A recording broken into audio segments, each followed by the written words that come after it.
नमस्कार दोस्तों, आज मैं आपको 16 सोमवार व्रत की कथा सुनाने जा रही हूँ। मृत्यु लोक में भ्रमण करने की इच्छा करके एक समय श्री भूतनाथ भगवान भोलेनाथ माता पार्वती के साथ मृत्यु लोक में पधारे।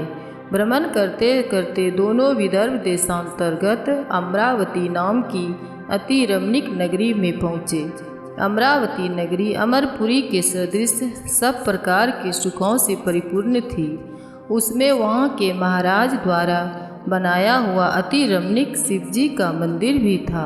भगवान शंकर भगवती पार्वती के साथ उस मंदिर में निवास करने लगे। एक समय माता पार्वती भगवान भोलेनाथ को प्रसन्न देकर मनो विनोद करने की इच्छा से बोली, हे महाराज, आज तो हम दोनों चौसर खेलेंगे। शिव जी ने प्राण प्रिया की बात को मान ली और चौसर खेलने लगे। उस समय मंदिर का पुजारी ब्राह्मण मंदिर में पूजा करने आया। माता पार्वती ने पुजारी से प्रश्न किया, पुजारी जी बताओ, इस बाजी में हम दोनों में से किसकी जीत होगी? वह ब्राह्मण बिना विचारे शीघ्रता से बोल उठा कि महादेव जी की जीत होगी। थोड़ी देर में बाजी समाप्त हो गई और पार्वती जी विजयी हुई। पार्वती जी बहुत क्रोधित हुए और ब्राह्मण को झूठ बोलने के अपराध के कारण श्राप देने को उद्यत हुई। भोलेनाथ ने माता पार्वती को बहुत समझाया, परंतु उन्होंने ब्राह्मण को कोढ़ी होने का शाप दे ही दिया। कुछ समय बाद पार्वती जी के शापवश पुजारी जी के शरीर में कोढ़ पैदा हो गया। वह अनेक प्रकार से दुखी रहने लगा। पुजारी को शाप कष्ट भोगते जब बहुत दिन हो गए, तब एक दिन देवलोक की अप्सरा शिव जी की पूजा हेतु उसी मंदिर में पधारी। पुजारी के कोढ़ के कष्ट को देख उसने बड़े दया भाव से उससे रोगी होने का कारण पूछी। पुजारी ने निसंकोच सारी बातें उन्हें बता दी। वे अप्सराएं बोली, हे पुजारी, अब तुम अधिक दुखी मत होना। भगवान शिव तुम्हारे कष्ट को दूर कर देंगे। तुम सब व्रतों में श्रेष्ठ 16 सोमवार का व्रत भक्ति भाव से किया करो। पुजारी ने अप्सरा से विनम्र भाव से 16 सोमवार व्रत की विधि पूछी। अप्सरा ने बताया, सोमवार को भक्ति के साथ व्रत करें, स्वच्छ वस्त्र पहने, संध्या उपासना के बाद आधा सेर गेहूं का आटा ले, उसके 3 अंग बनाए और घी, गुड़, दीप, नैवेद्य, पुग्गी फल, बेलपत्र, जनेऊ, जोड़ा, चंदन, अक्षत, पुष्पादि के द्वारा प्रदोष काल में भगवान शंकर का विधि से पूजा करें। तत्पश्चात 3 अंगों में से एक शिव जी को अर्पण करें, बाकी 2 को शिव जी का प्रसाद समझकर उपस्थित जनों में बांट दें और आप ही प्रसाद पाए। इस विधि से 16 सोमवार व्रत करें। 17वें सोमवार को पाँव से पवित्र गेहूं के आटे की बाटी बनाए, उसमें घी और गुड़ मिलाकर चूरमा बनाए, भगवान भोलेनाथ को भोग लगाकर उपस्थित भक्तों में बांटे। इसके बाद कुटुंब सहित प्रसाद ले तो शिव जी की कृपा से उसके सभी मनोरथ पूर्ण हो जाते हैं। ऐसा कहकर अप्सराएं स्वर्ग को चली गई। ब्राह्मण ने यथाविधि 16 सोमवार का व्रत किया तथा शिव की कृपा से रोग मुक्त होकर आनंद से रहने लगा। कुछ दिन बाद शिव और पार्वती फिर उस मंदिर में पधारे। ब्राह्मण को निरोग देख पार्वती ने ब्राह्मण से रोग मुक्त होने का उपाय पूछा तो ब्राह्मण ने 16 सोमवार व्रत की कथा सुनाई। पार्वती जी अति प्रसन्न हो ब्राह्मण से व्रत की विधि पूछकर स्वयं व्रत करने को तैयार हो गई। व्रत करने के बाद उसकी मनोकामना पूरी हुई तथा उसके रूठे पुत्र स्वामी कार्तिकेय स्वयं माता के आज्ञाकारी हुए। कार्तिकेय जी को यह विचार परिवर्तन का रहस्य जानने की इच्छा हुई। वे माता से बोले, हे माता, आपने ऐसा कौन सा उपाय किया जिससे मेरा मन आपकी ओर आकर्षित हुआ? पार्वती जी ने वही 16 सोमवार व्रत की कथा उनको सुनाई। कार्तिकेय जी ने कहा, इस व्रत को मैं भी करूंगा क्योंकि मेरा प्रिय मित्र ब्राह्मण बहुत दुखी दिल से परदेश गया है, हमें उससे मिलने की बहुत इच्छा है। कार्तिकेय जी ने भी इस व्रत को किया और उनका प्रिय मित्र मिल गया। मित्र ने इस आकस्मिक वैश्विक मिलन का भेद कार्तिकेय जी से पूछा तो वे बोले, हे मित्र, हमने तुम्हारे मिलन की इच्छा करके 16 सोमवार का व्रत किया था। अब तो ब्राह्मण मित्र को अपने विवाह की बड़ी इच्छा हुई। उसने कार्तिकेय जी से व्रत की विधि पूछी और यथाविधि व्रत किया। व्रत के प्रभाव से जब वह किसी कार्यवश विदेश गया तो वहाँ के राजा की लड़की का स्वयंवर था। राजा ने प्रण किया था कि जिस व्यक्ति के गले में सर्व प्रकार श्रृंगारित हाथनी माला डालेगी उसी के साथ अपनी प्यारी पुत्री का विवाह कर दूंगा। शिव जी की कृपा से वह ब्राह्मण भी स्वयंवर देखने की इच्छा से राजसभा में एक ओर बैठ गया। नियत समय पर हाथनी आई और उसने जयमाला उस ब्राह्मण के गले में डाल दी। राजा ने अपनी प्रतिज्ञा के अनुसार बड़ी धूमधाम से अपनी कन्या का विवाह उस ब्राह्मण के साथ कर दिया। ब्राह्मण को बहुत सा धन और सम्मान देकर संतुष्ट किया। ब्राह्मण सुंदर राजकन्या पाकर सुख से जीवन व्यतीत करने लगा। एक दिन राजकन्या ने अपने पति से प्रश्न किया, हे प्राणनाथ, आपने ऐसा कौन सा भारी पुण्य किया था जिसके प्रभाव से हाथनी ने सब राजकुमारों को छोड़कर आपको वरण किया? ब्राह्मण बोला, हे प्राण प्रिय, मैंने अपने मित्र कार्तिकेय जी के कथा अनुसार 16 सोमवार का व्रत किया था, जिसके प्रभाव से मुझे तुम जैसी स्वरूपवान पत्नी की प्राप्ति हुई। व्रत की महिमा सुन राजकन्या को आश्चर्य हुआ। वह भी पुत्र की कामना करके व्रत करने लगी। शिव जी की दया से उसके गर्भ से एक अति सुंदर, सुशील, धर्मात्मा और विद्वान पुत्र उत्पन्न हुआ। माता पिता दोनों उस देव पुत्र को पाकर अति प्रसन्न हुए और उसका लालन पालन भली प्रकार से करने लगे। जब पुत्र समझदार हुआ तो एक दिन उसने अपनी माता से प्रश्न किया कि हे माँ, तुमने कौन सा व्रत एवं तप किया है जो मेरे जैसा पुत्र तुम्हारे गर्भ से उत्पन्न हुआ? माता ने 16 सोमवार व्रत की विधि पुत्र को बताई। पुत्र ने सब तरह से मनोरथ पूर्ण करने वाला सरल व्रत को सुना तो वह भी राज्याधिकार पाने की इच्छा से हर सोमवार को यथाविधि व्रत करने लगा।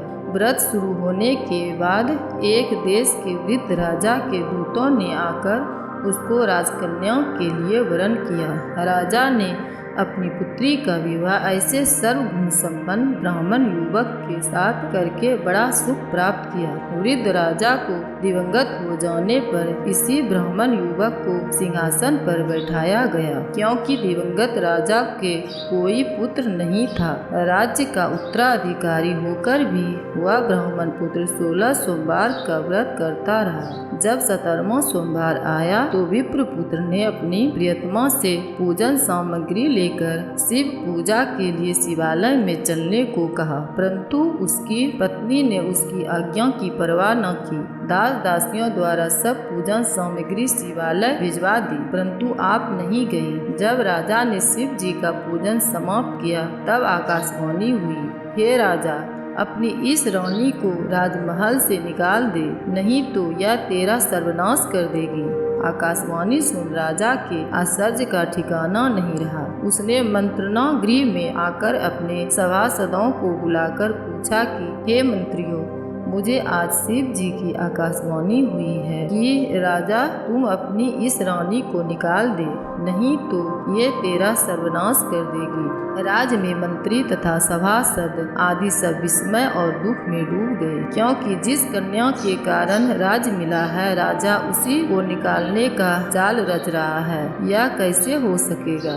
राजा ने अपनी पत्नी को राजमहल से निकाल दिया। रानी दुखी हृदय से भाग को कोसती हुई नगर के बाहर चली गई। बिना पत्र त्राण, फटे वस्त्र पहने, भूख से दुखी धीरे धीरे चलकर वह एक ग्राम में पहुंची। वहां एक बुढ़िया सूत काट कर बेचने जाती थी।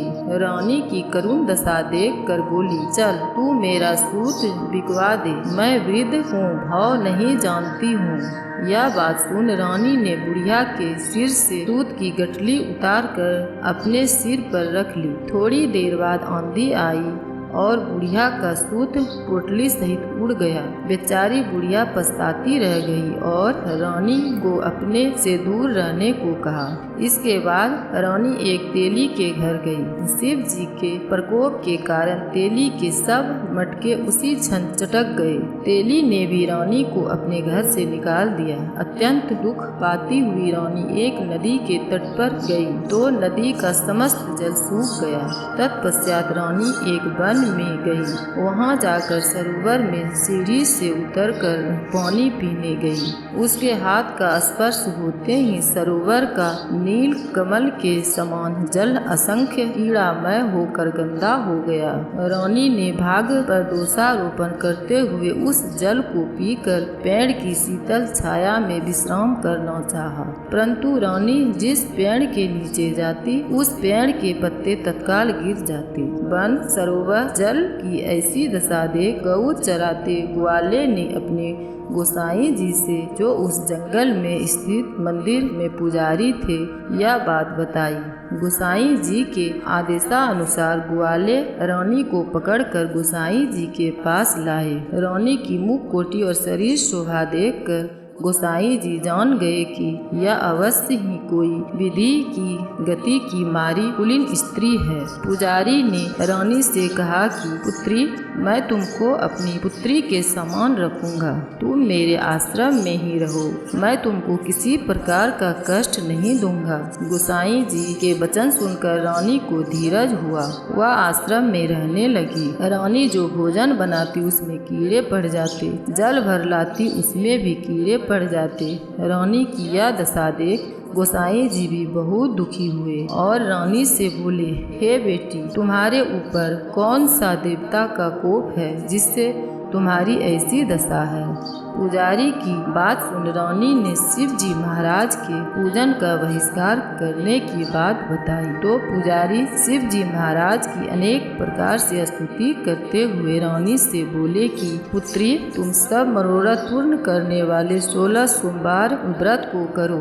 उसके प्रभाव से अपने कष्टों से मुक्त हो सकोगी। गोसाई जी की बात मानकर रानी ने 16 सोमवार व्रत किए और 17वें सोमवार को विधि विधान सहित पूजन किया। उस पूजन के प्रभाव से राजा के हृदय में विचार उत्पन्न हुआ कि रानी को गए बहुत समय व्यतीत हो गए, न जाने कहां कहां भटकती होगी, उससे ढूंढना चाहिए। यह सोचकर रानी को तलाश करने के लिए राजा ने चारों दिशाओं में दूत भेजे। वे दूत रानी को ढूंढते हुए पुजारी के आश्रम में पहुँचे। वहाँ रानी को पाकर पुजारी से रानी को अपने साथ ले जाने का आग्रह करने लगे, परंतु पुजारी ने ना कर दिया।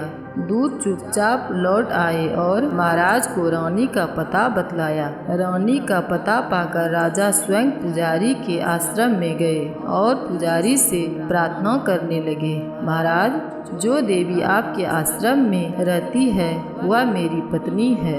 शिव जी के कोप से मैंने इनको त्याग दिया था। अब इन पर से शिव जी का प्रकोप शांत हो गया है, इसीलिए मैं इन्हें लेने आया हूँ। आप इनको मेरे साथ जाने की आज्ञा दीजिए। गोसाई जी ने राजा के वचन को सत्य समझकर रानी को राजा के साथ जाने की आज्ञा दे दी। गोसाई की आज्ञा पाकर रानी प्रसन्न होकर राजा के साथ नगर में आई।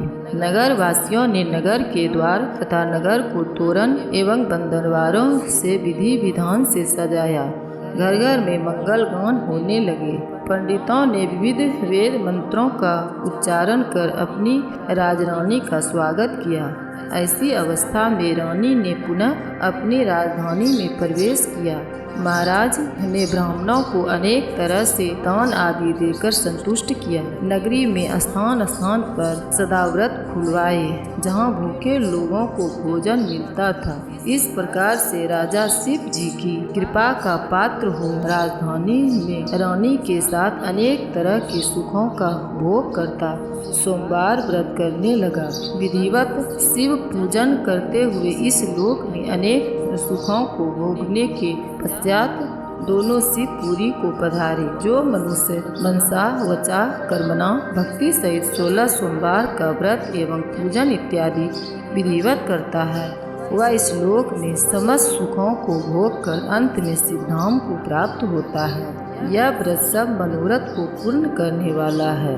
तो दोस्तों, कैसी लगी आज की वीडियो कमेंट में ज़रूर लिखिएगा और साथ ही इस वीडियो को लाइक और शेयर भी करिए। ऐसे ही और वीडियोस देखने के लिए हमारे चैनल को सब्सक्राइब करिए। हर हर महादेव।